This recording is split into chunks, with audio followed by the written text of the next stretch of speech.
The hidden history of Abraham? Yes. If you've read a Bible before, you might have come across this man.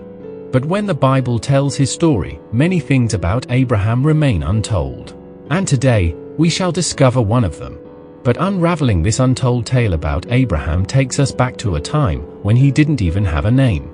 Literally, a time when he didn't exist. Just before the birth of Abraham, his father, Terah, was a mighty prince in the great kingdom of Nimrod. And all the subjects of this kingdom, including the king, loved him. And Nimrod the king raised Terah above all his other princes, and gave him the highest rank. And he also gave him a beautiful horse as a gift. And everyone was glad for him. And in those days, Terah got himself a wife. And soon she got pregnant and gave birth to a son. And Terah called his name Abram, which means the exalted father, for the king had exalted him above everyone else. And when the other princes of King Nimrod heard of this, they went over to Terah's house to congratulate him and to celebrate. And as they left his house that night, they looked up at the sky and noticed something strange. Suddenly, a huge star came from the east, flying at a very high speed, and it destroyed for other stars. And everyone was amazed, for they knew that this had something to do with Terah's newborn son. So they interpreted this strange sign to mean that the child that had been born was going to become great and mighty, and that he would slay all kings and inherit their lands, and would become the possessor of the earth. So early in the morning, the princes discussed among themselves and decided to tell King Nimrod what they had seen about Terah's son, Abram. And when they did, Nimrod sent for Terah to be brought to him. And he offered to give him enough gold and silver to fill his house with, in exchange for his son. And in response, Terah told the king that someone had visited him the day before, seeking to buy from him the beautiful horse that he had given him. And when Nimrod heard that, he became so angry, and asked Terah how he could exchange such a rare beautiful horse for gold and silver. And as soon as he had said that, he realized that Terah wasn't really talking about the horse, but about his son. Feeling mocked, King Nimrod became so furious that Terah could see the rage in his face. And Terah begged him to give him only 3 days to think about it, and he accepted. And on the 3rd day, Terah received a message from the king, commanding him to take his son to the palace, or else he and all his family would be put to death. But Terah, not wanting to do this to his son, took his maid's newborn child and delivered him to the king instead. And when Nimrod received the child, he dashed his head on the ground with all his might, thinking he was killing Abram. And after that, Terah took Abram and his mother to a cave, where he supplied them with provisions every month for 10 years. And all that time, this remained unknown to King Nimrod. And when Abraham grew, he left the cave and went to live with his great ancestors, Noah and Shem. And he stayed with them for 39 years. And they taught him the ways of God. But in those days, everyone on the earth had abandoned following God. And they instead made for themselves statues of wood and stone, and called them their gods. And when Abram had clocked the age of 50, he left the house of Noah and Shem, and went back to his father's house in the kingdom of Nimrod.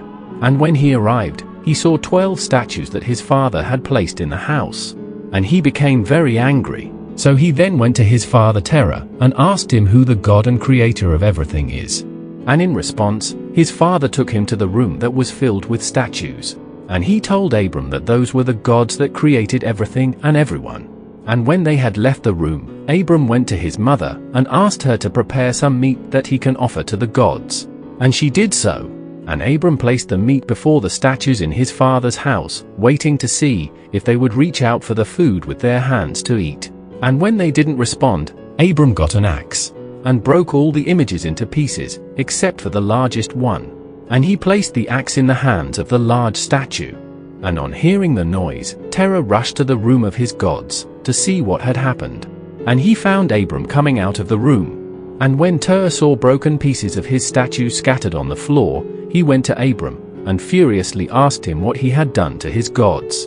And Abram told him that the large statue picked an axe and destroyed the other statues, because they were fighting for the meat he had offered them. And Terah asked Abram, "How can a lifeless wooden and stone statue do such a thing?" To which Abram replied, "Why then do you continue to serve these statues as your gods, knowing that they have no life in them? Wasn't this the same reason God sent a flood upon the earth? And when Terah heard that, he went to the king immediately, and told him everything that his son had done to his gods. And King Nimrod sent men to arrest Abram and bring him before him. And when Abram was brought, Nimrod asked him what he had done to his father's gods.